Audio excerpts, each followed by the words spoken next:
Hi, everyone. Welcome back, and hello to those of us joining us online. So we're going to get the student panel started. I'm Sam Teichman. I'm a PhD candidate in the department, and I'm the co-president of the Gerontology Graduate Caucus. And my name is Shauna Hopper. I am a PhD student in the department and the other co-president of the Graduate Student Caucus. Today we have three of our students joining us for the panel, so I'm just going to ask our three students to introduce themselves and their program really quickly. Hi, everyone. My name is Carrie Randa. In the department promotional video yesterday, my last name was Bolio, and I am slowly transitioning to that last name. So there will be an awkward period where at least the Carrie's right, but I'm still figuring out my last name.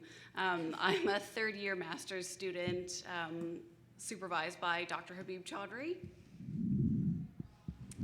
Hi everyone, my name is Rochelle Patil. I'm a third-year master's student as well. We came in this together and you'll probably hear that throughout our panel. And my supervisor is Atia Mahmood. Hello, my name's Erin O'Day. The years are starting to blur together for me, but I think I'm like year 4-ish PhD student, and my supervisor is Andrew Wister. Thanks so much. So for our first question today, we're just going to ask you to tell us a bit about your research interests and your project here in the department. And we'll start with Erin. Great, yeah. So the working title of my dissertation is Why Do Older Adults Volunteer? Ethnocultural Identity, Generativity, and the COVID-19 Pandemic. So in my project, I'm really trying to learn more about the sort of social context of volunteerism among older adults, in particular, older adults who belong to ethnocultural minority or diverse cultural groups, and then also trying to learn a little bit about how COVID affected volunteerism among older adults.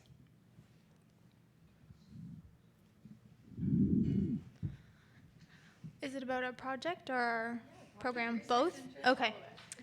So I'm part of the Aging in the Right Place project, as you've already seen this morning, which is really great to present. And I'm the regional coordinator for that. So focusing on aging in the right place among homeless population of older adults at risk or has experienced homelessness before. And then for my personal research, I focus on intergenerational connections and the impact on the community as well as older adults. And my thesis is focused on creating kinship relations through intergenerational programs. So, thank you. So my capstone project is a scoping review that examines end-of-life care in long-term care, specifically grief rituals and support programs for long-term care staff. Although COVID has highlighted how long-term care staffing has really suffered, COVID is not a focus of my research. Yeah, that's it.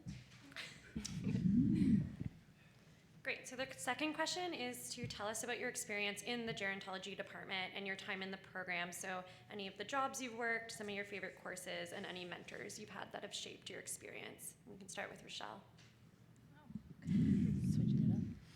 I had the awesome opportunity my first 2 years here in the program to be an RA on 2 separate projects. One was the Aging in the Right Place project, so I was actually able to be a research assistant first and then transition to the regional coordinator role, which I'm really thankful for. And then also through my tax, the my tax program, I was actually able to be an RA for a program we kind of kickstarted with a community member called Intergen NS. So we were able to really shape an intergenerational program where I was able to be the research assistant and help with all the research on that. So I'm very thankful for that. And then what was the other question? Some of your favorite courses, your experience with milestones and mentors. Yeah, awesome. So my favorite course by far was program evaluation by Andrew Wister. It was just such a great, obviously, right? It was such a great applicable course where I really saw my previous education in public health come through into this sphere, which was really, really fun. And it was just so applied, which I absolutely loved. And regarding mentorship, I'm going to take a little bit of a different approach on it. I think a lot of the PhD students in this program have been mentors to me. They've done their masters. They're able to share with me their history, their experience, all the way from like your proposal stage to writing your thesis, just all these really complex things you have to go through. Having them and their experience help you is tremendous. It's tremendous support. And then also your peers who start with you at the same time, who are part of your cohort, like Carrie right here. We've been in this through September 2020 together. We decided to come into the program in the thick of COVID, and we did the whole online programming together. So that's been a really, really big support for me as well. I'm going to talk candidly about milestones for a second. So I came into the program already a working professional. My background is in art therapy. So I had about 5 years of experience as an art therapist in long-term care. So I kind of wanted to get in and get out of the program as quickly as humanly possible, and that didn't go exactly as I had planned. So I came in with a capstone project in mind, and then that slowly kind of transitioned to a thesis. A thesis proposal was created, and then it became really clear that that wasn't going to be feasible for me. So at the time, that was not the most enjoyable experience, but really figuring out like to advocate for myself and what workload I could handle, while also working as project manager on the Demscape project, which we got to present on yesterday. But being able to reevaluate and sort of reconnect with, okay, what's the best fit for the research that I want to do, while still working and growing as a professional and a researcher. So finally, I did defend my capstone recently, in February, and I have sort of an unorthodox committee for a capstone project, so supervised by Habib, but also I get to work with Dr. Teresa Pauly, who's not here today, but a really exciting addition to the department. As well, speaking of mentors, I have the pleasure of working with Dr. Gloria Pervine, who is sort of like I got to have my first Gero fangirl moment, also one of Habib's former students. So speaking to mentorship, I think being one of Habib's students, the major benefit is that he's always thinking about who he can connect. So having Gloria on my committee like really brings an element of on the ground, like boots on the ground. I'm such a practical person, so being able to get to work with her, and I think it brings something excellent to my research, and hopefully being able to translate that into practice when something's actually written. Yeah, so I've been really fortunate. I've gotten to learn and grow a lot in SFU Gerontology because I also did my master's here and I'm now a PhD student. So over that time, I've just had so many opportunities when it's come to working, whether it's RAing on various projects and getting to collaborate on lots of different papers, on lots of different topics, which has connected me with, I think at this point, almost every faculty member in some way, so it's been really nice to build those connections. I've also gotten the opportunity in the past year or so to start teaching as a student, which has been a real highlight for me. It was always like ambition of mine, not something I was always sure I could do as a student, just didn't feel like had the right experience or like knowledge or expertise level, but luckily I was really encouraged by a lot of faculty members in the department, including my supervisor, Andrew Wister, who has been my mentor and supporter since I started the master's program, so just really appreciate him. And so yeah, that has been great. I've now taught 2 courses, so that's definitely like a highlight when I look back on my experience in the program. Really glad I went for that and kind of, didn't pay attention to my doubts and just kind of went for it and learned a lot as a result. And yeah, more recently too, I've gotten the chance to start work as the coordinator for the Canadian Longitudinal Study on Aging data collection site here at SFU. And that's been a really nice evolution for me as well. I started, again, right at the beginning of my master's program as an interviewer, data collector, and I did that for a number of years, sort of on and off. Whenever I needed to return to it, it was there, and it was always a really great learning opportunity in addition to work opportunity. And then I just started as the coordinator, so that's been a really cool jump. Also was a little unsure at first about how I would do, but again, just another example of the the benefits of just taking chances while you're in the program, using it as an opportunity to try new things, and I found it just only helps me gain confidence in my own abilities. So, yeah. Lovely. Okay, so now I want to talk a bit about everyone's coordinator and manager roles in terms of the department projects that you guys are all working on. So I just want you to talk a bit about your role with the project and how the experience has been for you in terms of new skills you've learned and how you've been able to apply your coursework within the role. So we'll start with Carrie this time. Okay, Demscape has become so intertwined with my life over the last 2 years specifically. So I joined the project as project manager in November 2021, I think. That math should check out.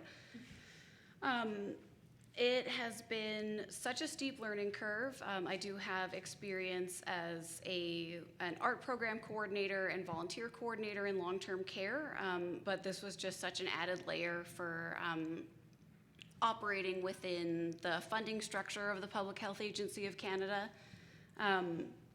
I really believe in the project. It doesn't align with my personal research at all, so it was a way to diversify my interests with sort of like dementia as a through line. But as project manager, I've been involved in training and hiring project staff, so dipping my toes into mentoring as well as applied teaching. As well, learning to manage finances as someone who is mathematically challenged. Working with government money has been stressful. Like, that's definitely on my dislike side of things. I've had a lot of reporting related nightmares over the last couple of years. But being able to see elements of the project from start to finish has been really satisfying. Something that is sort of in my con pile is that I don't get to work in direct client contact anymore, which is something I've really missed.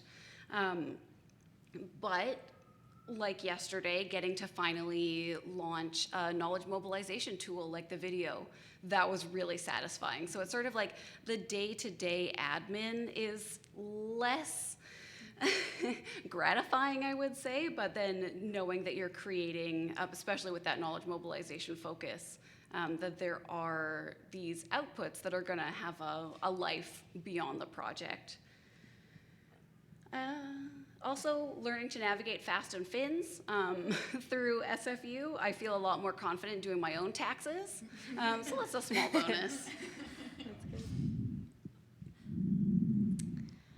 I think at the beginning for me, transitioning from an RA role to the coordinator role, I had quite a bit of self-doubt. I had never had a position like that before. I felt like a lot was in my hands, and I just wasn't really sure where it would take me or if I could really do a good job. And that was important for me because this project is just so wholesome and very important work, and I really wanted to do the job justice. And I worked with my supervisor continuously to make sure I was meeting the goals I wanted to make, the goals she wanted me to make at TIA. And that was really, really, really helpful for me. I wanted to make sure that I wasn't just coming into this role and thinking I knew everything that was going on, because I really didn't. And instead I took on like a sponge role and really just soaked everything in and worked with all the partners that I could to do the best job possible. And that adds to another point, partnerships. So as you probably remember from the presentation this morning, there's quite a few partnerships with the project. And being able to work outside of the academic setting was really, really inspiring to see really what's going on in our communities, right? Because sometimes there's these silos between academia and the community-based work that really shouldn't be there. And I think our department works really well in bridging those gaps. and I'm happy to work on a project that does that. Also, mentorship. So being able to be a mentor, that was really exciting and really fun. Because I'm the regional coordinator, I have graduate research assistants underneath me, as well as undergrad research assistants that I support. And being able to really help them throughout their trajectories of the program, most specifically graduate research assistants in the master's program, but also undergrads throughout their careers. They're deciding what they want to do, who they want to be, where they want to go, and they're able to bounce those ideas off with me, which is super fun to be on the other side of it and have some experience to be able to support them. So that was really, really enjoyable, and I'm so happy that I had that opportunity. Yeah, so great hearing about all these positive experiences. As I mentioned, my current and most recent role has been working as the coordinator for the data collection site for the Canadian Longitudinal Study on Aging, or the CLSA, right here at SFU upstairs. And it's been neat for me because, as I mentioned, I have worked there on and off over the years as a grad student, beginning as an interviewer. So that meant I was collecting data for this study via telephone interviews. So I was, we have a sample part of the 50,000 Canadians who are part of the CLSA that we specifically talk to here at SFU every 3 years. We interview them over the phone. And so I learned so much just doing that. And then stepping into the coordinator role was a whole new set of responsibilities and skills that I would have to learn. And, as Rochelle, mentioned, there's a lot of self-doubt that comes with that, and just some trepidation to begin with. You're not sure if you can be the boss or like the one in charge, really, and that's kind of what I am now for a small staff.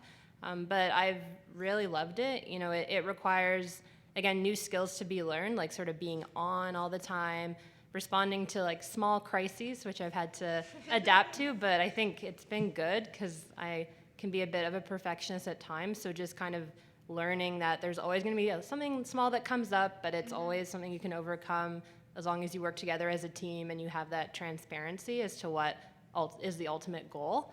And I've really enjoyed too just being the one who gets to foster like a positive work culture with my staff as well. That's been like a real privilege. And yeah, I've sort of started learning Excel, which is exciting. That sort of eluded me for a few years, never quite had to do it. So I was like, I'll just leave that alone. And now I can do some of the basic tasks, which is exciting. Yeah, and I found, just speaking to how my years as a gerontology student plays into this role, I think it's been really helpful. It just gives me like a really great baseline knowledge of the participants that we interview in terms of kind of having an understanding of their experience as older adults living in Canada, what some of the challenges are living in Canada, what some of the strengths are, what things are out there to support them, what could be improved upon. I have a lot of empathy for certain experiences, and I feel like I'm able to pass that down to my staff as well, who might be, in some cases, somewhat less familiar with gerontology specifically, so it's really good to be able to share that knowledge and just be able to provide that perspective. So yeah, it's been just a great experience so far. I'm excited to continue with it. Great.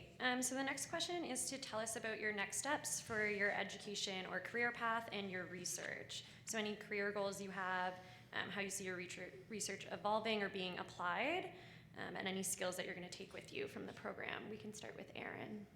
Yeah, thank you. I'm definitely at the point now as a PhD student who's sort of maybe in like the second half, I would say, of the degree, so closer to the end than the beginning, hopefully, starting to think more about what comes next. And I can't say I'm entirely positive. I'm definitely still deciding what calls to me. I'm trying to remain open. I know that I have definitely a sense of wanting to maybe do like a little more community-oriented work, maybe kind of get out there a little bit and apply what I've learned, try to help solve some problems. But I also have really enjoyed academia, and particularly, as I mentioned earlier, teaching, mentoring, all that kind of stuff. So it'd be great, I feel, if I could incorporate both those things into my future career. So just aspects of academia, but also, again, being present in the community, working with older adults themselves. I've gotten the chance to do a little bit of that throughout the degree. As you all might know, we do have a practicum component to the master's program, so I was able to work in the community at an adult day center and at the Jewish Community Center. And I found that really rewarding and important to kind of maintain that community connection in order to know what's really going on and kind of the relevancy of what we're all doing here.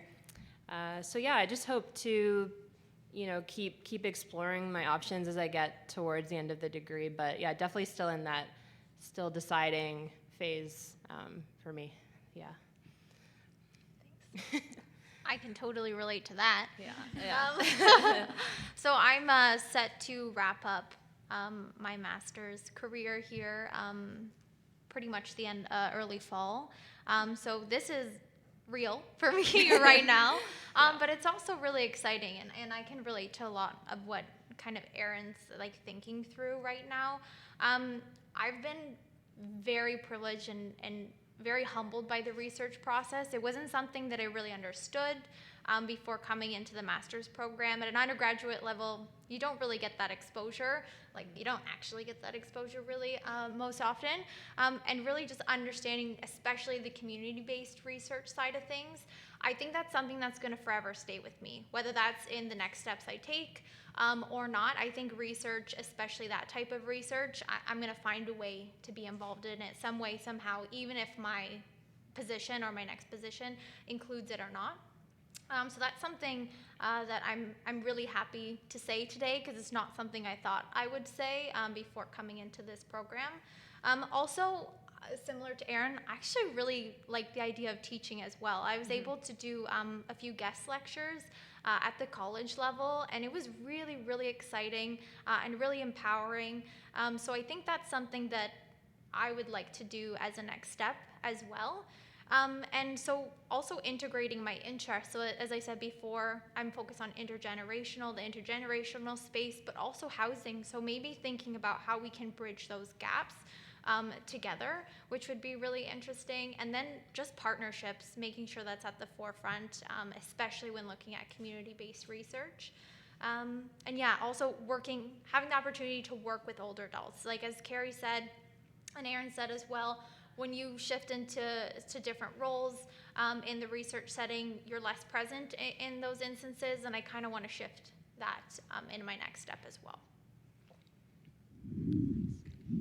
Okay, echoing what everyone else has already said, I'm trying to find a way to stack the lenses of experiences that I already have. So we're all looking for that balance, which has been a bit of a journey for me, especially coming from fully developed career before joining the gerontology program.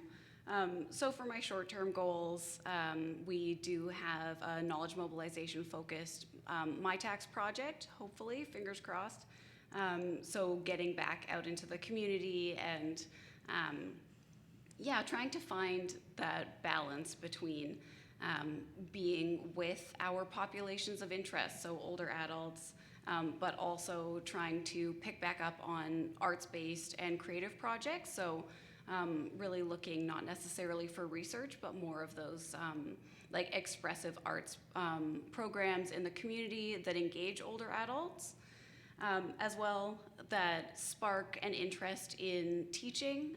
For me, not so much at the university level, but what really drew me to the gerontology program was being able to teach at the applied level, so college, or specifically for me, my interest is workshops and in-services with Coastal Health, or any other health authority if you're listening. Usually those educator roles go to nurses, but they are starting to open up for more allied health professionals. So just really trying to bring that different lens to it, as well. In always I can't do one thing. always have to do multiple things at once. During the program, I also became a certified end-of-life doula. So finding, some way, either through research or teaching, to blend all of those interests together.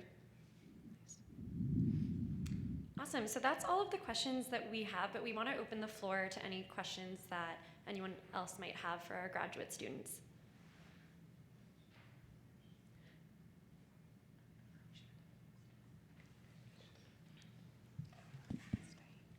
Andrew Wister, for those who are listening in remotely and can't see us back here at this microphone, and welcome all those people. I think we maybe have 30 or more today, because some people who came yesterday decided to come today, or decided to listen in today. This is a question for Samantha and Shauna, because you two have been running the show and you've been so engaged in everything. So I wanted to just ask each of you to maybe respond to your experience in the program, and what maybe the role of being GGC presidents has been, and maybe something about your own mentorship experience with faculty. See, I thought being the moderator meant I didn't have to prep anything, but okay. As I've said before, I'm a PhD candidate in the department, and I'm the co-president of the GGC. This is my second year in a leadership role for the GGC. And my first year coming into it, the GGC was kind of transitioning in and out of this virtual space with COVID, and I was kind of trying to bring it back to life, and also trying to figure out how SFU works and how the department works. So that was a really big learning curve for me. And I think at the end of it, I was like, oh my gosh, this is a two-person job. Like, it makes so much sense to have co-presidents, and also to have like different years. Like, so Shauna is a first-year PhD student, so to have me as a mentor to help bridge her into these leadership roles, I think is really valuable. I think one of like my favorite things coming out of this program is working with the GGC to bring to life the Careers Night every year. So for those of you who probably have attended, the Careers Night is where we bring back alumni to have a panel and kind of give career advice to our students, and to kind of talk to them about different career trajectories and what they've learned and gained from the program. So 2 years ago, we brought it back to life with a panel on community and aging, and then this year we did one on diversity and aging. So that has been really, really stressful, but really, really lovely once we see it all come together. So that's definitely been a highlight in terms of being in the GGC, and I think I'm just gonna echo what Rochelle said about mentorship. Like, I think it really comes down to your peers. I always say grad school is teamwork. As students, we really do rely on each other, just like in terms of navigating these different milestones, and just anything from figuring out how to use the department printer to figuring out how to navigate the proposal defense. So I think at the core, it really is all about our peers at that. So yeah. Yeah, I think, I'm going to echo the same type of thing. I did my master's all through COVID at a different university, and that was a very hard experience for me. I was the only student under my supervisor, so and since everything was virtual, I didn't feel like I had peers and people to answer my questions and bounce things off of. So at my previous university, I started a kind of online social group for graduate students, and I saw the impact it made just to be able to have a virtual space to connect us. So I was excited to start my PhD in person and actually be able to connect with people. So right away I knew I was interested in joining the GGC and really continuing fostering connections between grad students. Like everyone said, it really takes a village to get you through. And I think it's one thing to pester your supervisor all the time with your questions, but sometimes it's easier just to ask your peers who have gone through it. And like Sam said, Careers Night is one of our biggest events that we organize, but also just doing many workshops throughout the year. We had all different professors come in and give us tips and tricks on all different topics. So it's been really great to have students have those opportunities to learn just kind of outside of the classroom. And then also just doing some social events. It's been really nice just to be able to hang out with grad students outside of the university and be able to talk about things that aren't research that consume so much of our time. And we're now looking at doing some collaborations with other departments too, because again, our department is so strong, but we're definitely a small group, so we're looking at collaborating with some of the other departments to kind of, again, have mentorship and be able to collaborate with all different students going through the same type of experience, but maybe with different research. And our department's very interdisciplinary, but there's definitely more room to kind of cross bridges with some other researchers.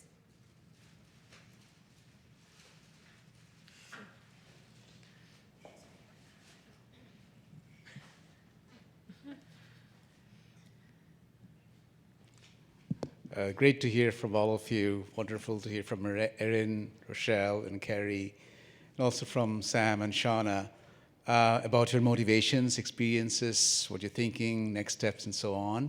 So my question is actually for all 5 of you. The question is, I know this is being recorded, so this is well. The reason I'm saying that is because the question is for thinking about people who are coming into our program. So we have a new cohort coming in the fall, and you'll meet them soon enough. Well, Rochelle and Carrie might be graduating. If not, you'll be around, see them. So not so much about people who are thinking about a program, but more for people who are coming into the program.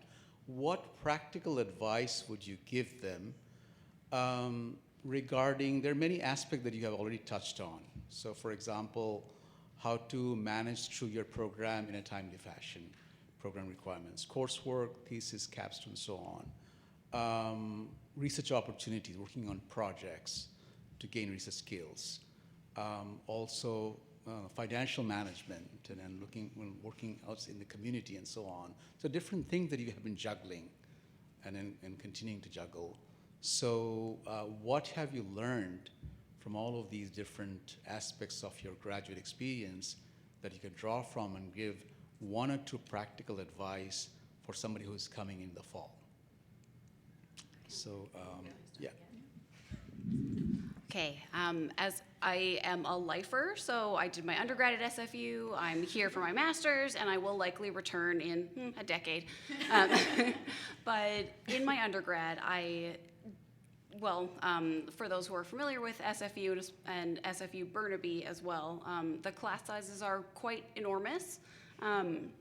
So I was a commuter student, and really didn't spend a lot of time on campus. So I wasn't aware of all of the workshops, professional development, events and opportunities, and as well as like research skills. So as a grad student, keeping an awareness of what's offered through the library research services, like there are so many excellent programs offered through the library, like how to use Covidence? Yeah, like Erin mentioned, all of these project management tools like Excel, how to use software in a meaningful way. Do that when you are entering the program. Don't do it once you've already started a position and need to know how to use these tools. It makes your life so much easier to know how to use all of these, especially software packages that are available to us as students, and that they can make if you're working in research, it makes your life easier, but also implementing it in your student research. As well, the Center for Education Excellence, they do this instructional skills workshop. I highly recommend that. Yeah. I still struggle with public speaking, but taking every opportunity to practice those skills. When I entered the program, in presentations, I used to audibly gag. I was so nervous. Despite being really comfortable talking in group settings in classes, it was like horrible. Yeah. And yeah, just with a lot of practice and weigh your options, but do say yes to opportunities for personal growth. So much will come out of it. And yeah, all these like amazing friendships from saying yes. Totally. Yeah, I really echo what Carrie said. Just like anything in life, like this is applicable to no matter what environment you're in, high school, undergrad, grad school work, like it's what you make it. So I've found that along the way too. I've also been at SFU the entire university career, but I've had a great experience. I think part of that has been just consistently getting involved with things that aren't school. Like you can easily just do the school part and then that's it, and then be finished and call it a day. But there are so many other things you can get involved with and participate in that have, nothing and everything to do with school, because you just learn so much from them as well. So I was talking to someone about this, even like, for example, this conference today. Like one of the most challenging parts, I think, of coming into grad school is time management, and just a lot of it's on you to manage your own time. It's, ostensibly a 2-year program, 3-year program, like for most people, myself included, but it's not like anyone's really making sure you finish in an exact amount of time. Like it's really up to you to set those deadlines for yourself and finish in a time that works for you. But despite that, you just feel a lot of the time that you don't have any extra time to dedicate to things like coming to a conference or socializing or getting involved with the club or the GGC or something like that. But I promise you, you will never regret spending time doing those things. It only enhances the experience, and it makes you feel more part of the gerontology community and more interested and passionate about what you're doing. So you really need to go beyond the classes, papers, proposals, and all that stuff to really get the full experience. So that's been my takeaway for sure. Yeah. Again, totally agree. Yeah, just echoing. But for me, the first thing is lean in. Lean into your community, lean into your classmates, lean into, I honestly don't know if I would have been able to get through it if Carrie and I didn't, the first few days message each other and be like, we got this, right? We're gonna stay in this together, right? Did we just become best friends? Yeah, did we just become best friends? Did that just happen? Because it's really, really foundational throughout your entire time. This is, for me and for Carrie, 3 years, right? And this is something we've been able to get through together. So I would say lean in, and then also you can take that opportunity and maybe identify a mentor early on in the program. For me, Sam has been a really big go-to. She's a PhD student, so she's done the MA thing. So I've been able to really bounce off of her. She kept me so dedicated when I had to do my proposal, my MA proposal. We had deadlines in the calendars. I had to send her my stuff. So it's just having those people around and to support you throughout. And also, like Erin said, saying yes, and also saying yes to opportunities that might scare you, and say yes to things that are outside of your wheelhouse, right? I could have just said, I'm gonna stay in intergen. I'm gonna make sure my whole portfolio is around intergenerational, familial, non-familial connections, but instead, I took a risk, and I was like, what have I got to lose, really? So I was able to really branch out in that fashion as well.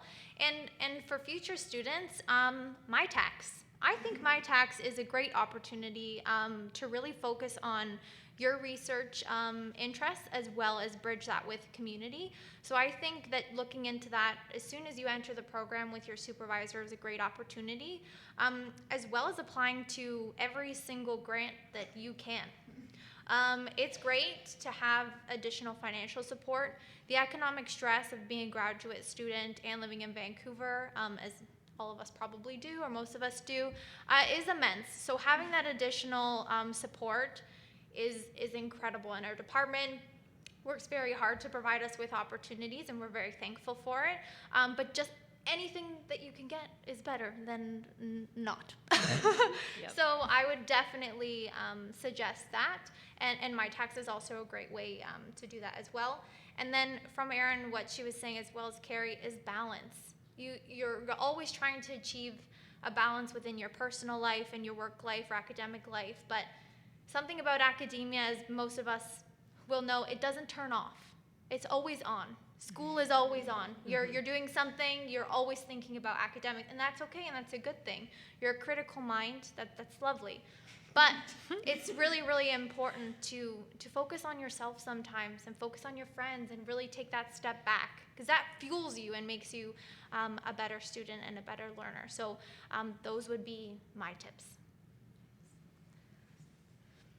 Well, I'll echo all of that, and I'll piggyback on the balancing act. I think as a upper year student, one lesson I've learned is to understand like my limits and knowing like how much I can actually take on and what brings me joy and what are my career goals. So, for instance, when I came into the PhD program, I knew that teaching was something that I really valued and I could really see myself doing. So, I communicated that to my supervisor, and so then my RA positions, I was doing course development, and then I took on TA positions, and then I prioritize TA positions and then sessional positions as well. So I think, especially if you're coming into the PhD program, thinking about like your career and understanding what can also benefit your career long term, and also taking stock of what brings you joy. So I think for me, I really love event planning. So for me, my volunteer work often does involve event planning. So running things like Careers Night, I love the chaos and it's good, but that's not everybody's joy. So I understand that. So I think it's really important just to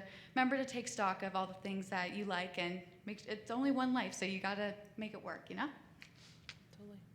Yeah, I think everyone said most of the stuff I was thinking of. I think there was a lot of mention about self-doubt, and that's pretty much all grad school is.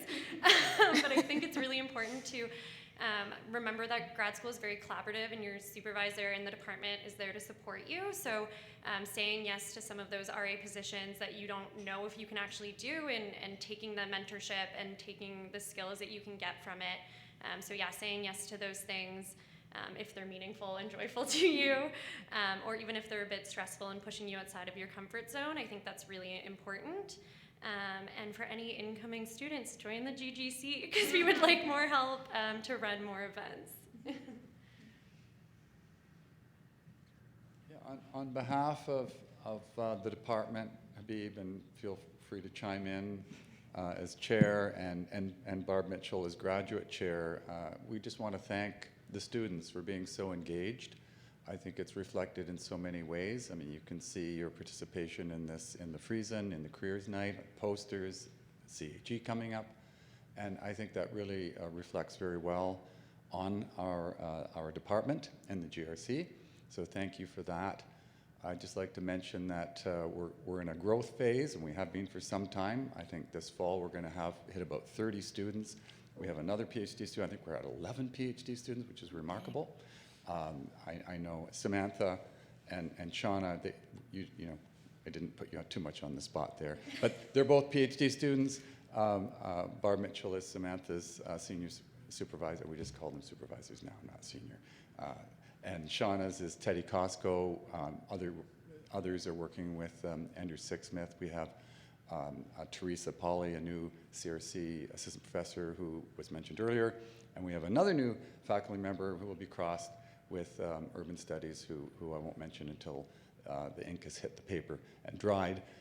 But we're growing, so that's, you know, quite a bit of, in terms of faculty, and we have something I think somewhere around 7 or 8 postdocs. John Best is here, who is a University Research Associate, also teaches the grad course on statistics, what I used to teach, and I think the students called statistics behind my back. But in any event, we're in a growth phase, and I think this is all very positive. And once again, I want to thank the students, because I think the level of engagement of this student body really adds so much to the quality of not only us, but of your own education. So thank you.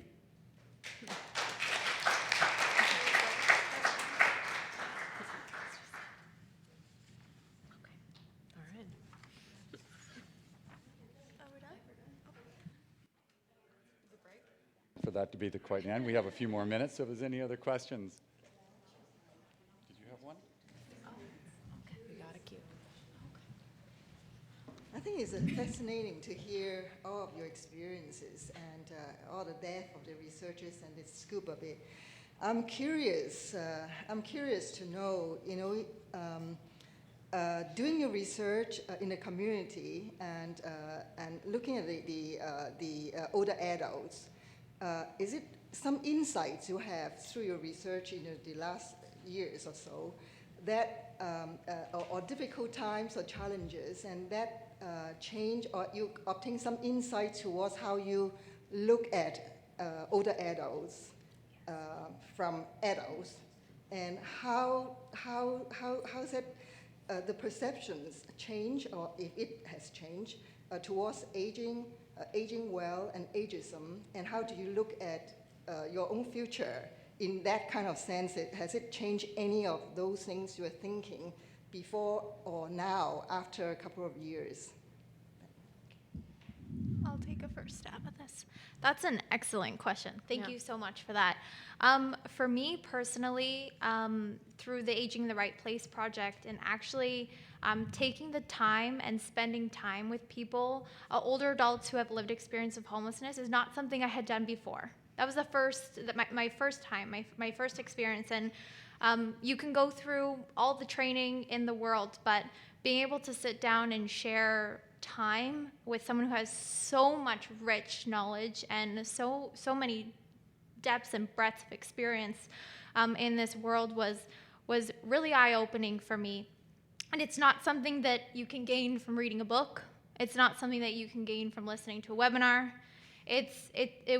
It was really, really important for me to understanding the diversity among older adults, and I'm very thankful for that opportunity. Also, it was for me to take a step back and realize, yep, I had preconceived notions. Yep, I had stereotypes that I didn't know I had, and I think everyone can attest to that. Exposure is extremely important when really diminishing those barriers that maybe you didn't think that you had. So for me, that's something that I can speak to.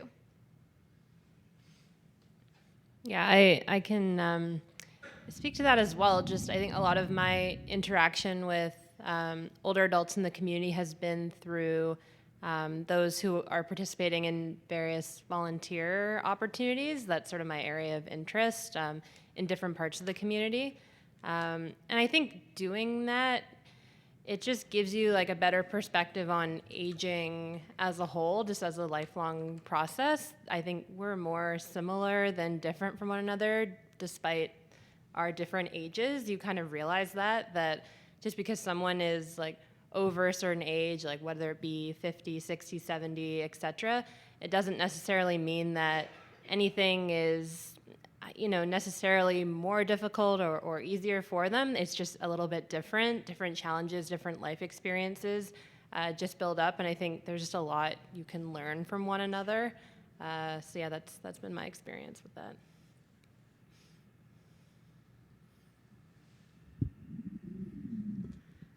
I'm not sure how much this contributes to the conversation, but because my research focuses on long-term care staff, in my previous career's experience, learning how to properly do research was an essential step because I was doing direct client care 8 hours a day, 5 days a week.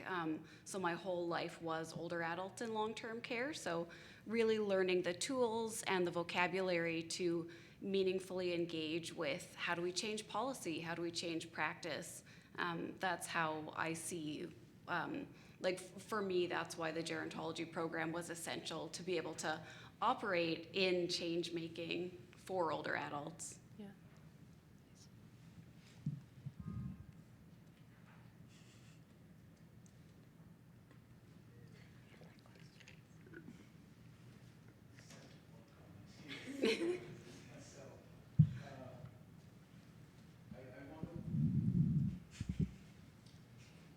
I want to thank again, as Andrew said, to all of you for being so engaged with the department and program, and especially to Shauna and Sam.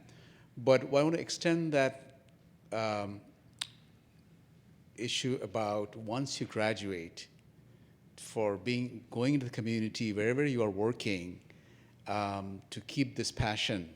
And I know thank you for the last question about how you view about aging and older adults. It's such an important question that we need to address more often than not. Ageism is a big part alive, and it's an issue that creates perceptions not only for people in general, but for older adults themselves, internalizing stigma and all that. So that's an important part in all aspects.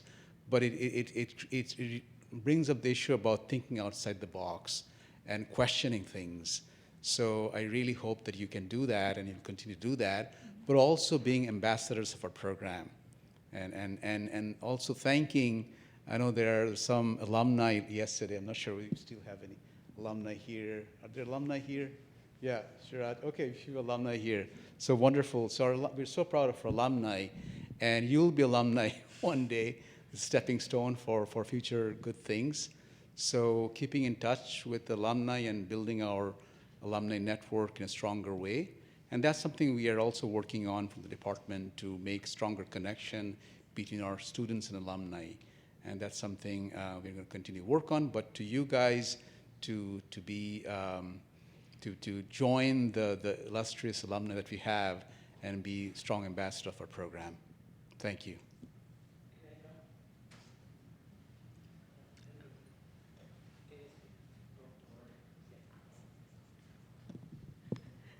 Just to give you a little bit of history, when I came to SFU, at that point in time, there were no credential programs in gerontology or in anything related to that virtually across the country.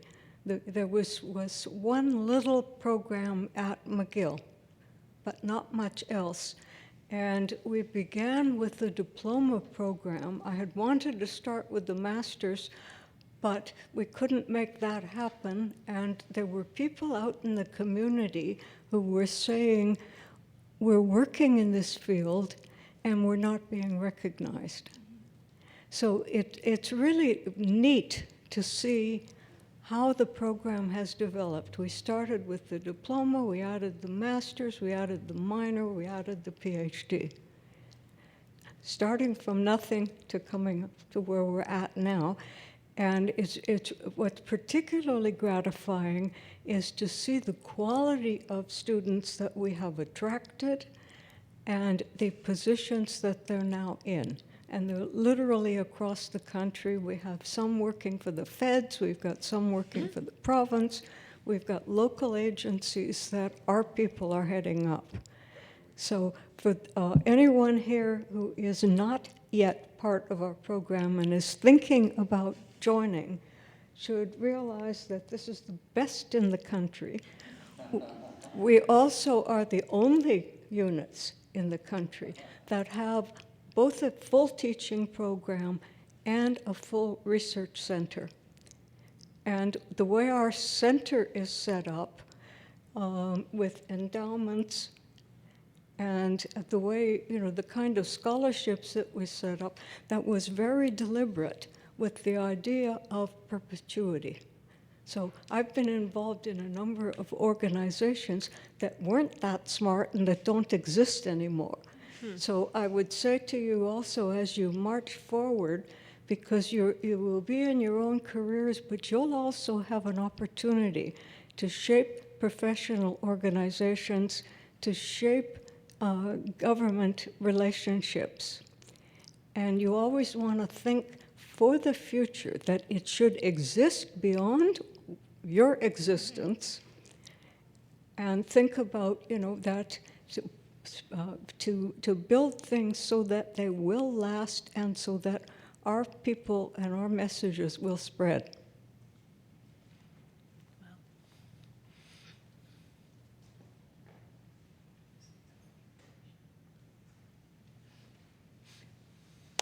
Thank you very much for sharing your knowledge and experience. We as 75, we are still students of your generation. My experience of elderly, which I want to also reflect with yours, is when I was born, my mother was 37, my father was 44. So by the time I became teenager, they were elders. And you grow up with the idea that elders should be respected.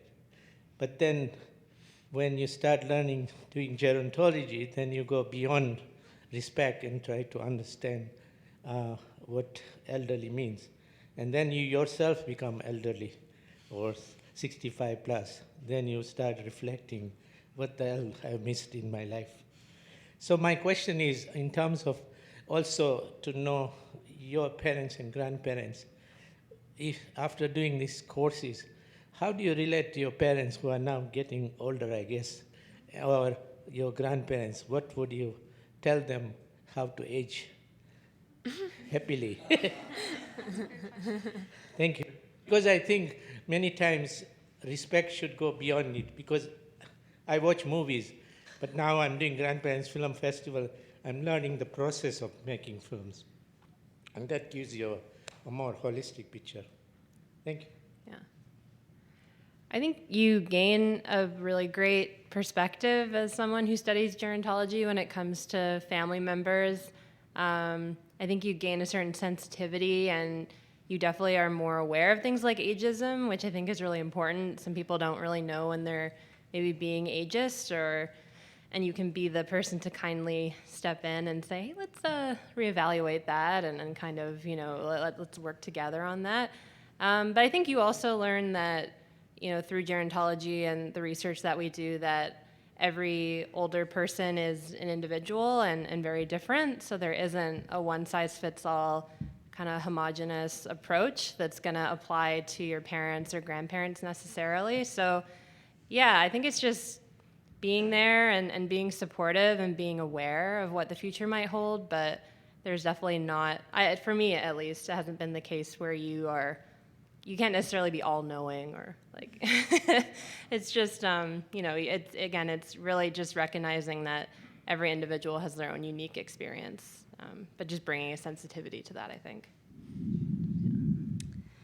I have a similar perspective, but slightly different. I think, like, applicableness, right? Like this, everyone's going to get older. Everybody is aging. Every second that goes by, we're a second older.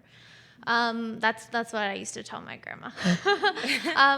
But for me personally, in my personal life, I was actually able to support my parents and my grandparent and my grandma at the end of her life. And I don't think I would have the knowledge without this program to do that in the best way that we could have.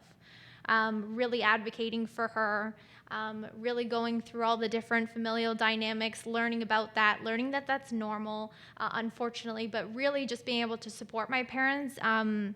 Similar to the individual who asked the question, my parents are my mom had a geriatric pregnancy, so my mom's a little bit older, and so are both my parents. So my whole entire family is quite older than me. I'm the youngest by 15 years.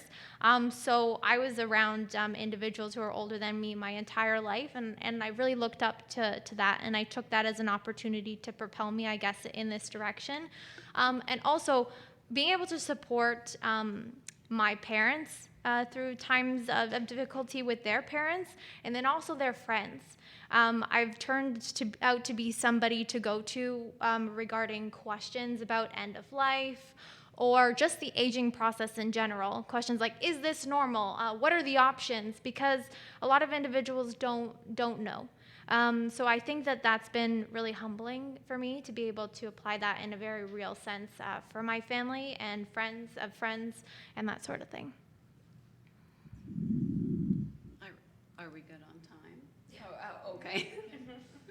Yeah, expanding or sort of, again, echoing, the word keeps coming up, on what Rochelle mentioned, for a big part of my interest, which is quite bleak, but end-of-life care and advanced care planning, having those conversations with my parents and learning from their parents what they want to do differently.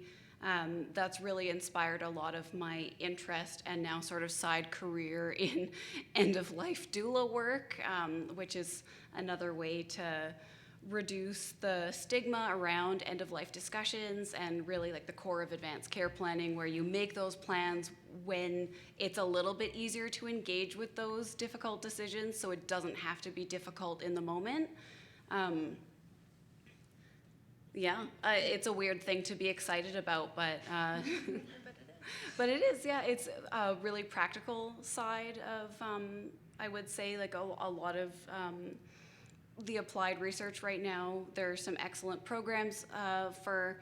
I think in our bags there may or may not be an advanced care planning like discussion starter booklet. So I'll plug that. Take a look in your bag and find that. Yeah, just being able to have these conversations with your parents and being involved with the care of your grandparents if given the opportunity, especially like as a student, that's something that's worthwhile to put a pause on like all of your life duties and be there for your family too, because I think a lot of people who are drawn to gerontology have these really strong like foundational intergenerational relationships. Speaking to films and family, a conference that Sam and I participated in, it was all about end-of-life care and the intersections of death tech, and so Sam presented on grief in virtual spaces, and I made a short narrative art therapy film about what I learned from the deaths of my grandparents, so totally unrelated to coursework, but being able to do those kinds of projects and really make use of opportunities like that for all kinds of conferences. You never know what you'll find.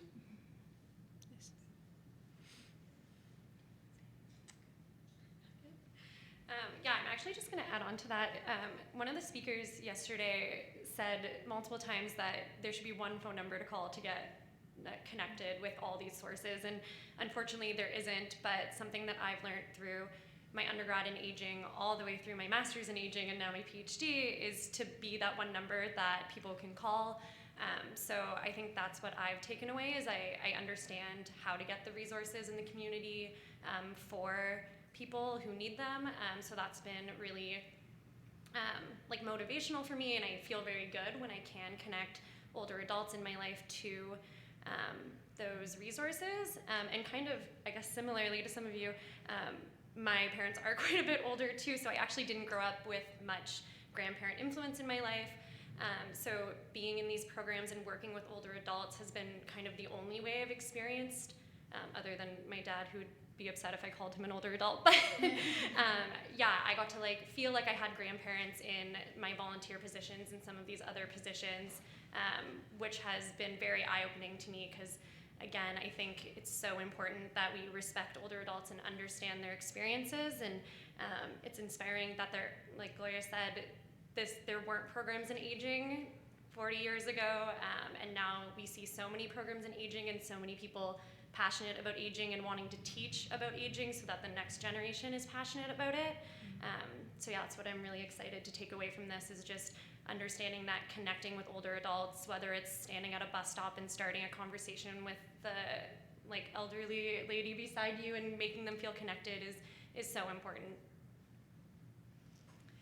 Yeah, I'll just add, it's a degree built on compassion. So whether you give a listening ear or you teach somebody just how to be a little more compassionate, I think this degree is a really great stepping stone for that. So yeah.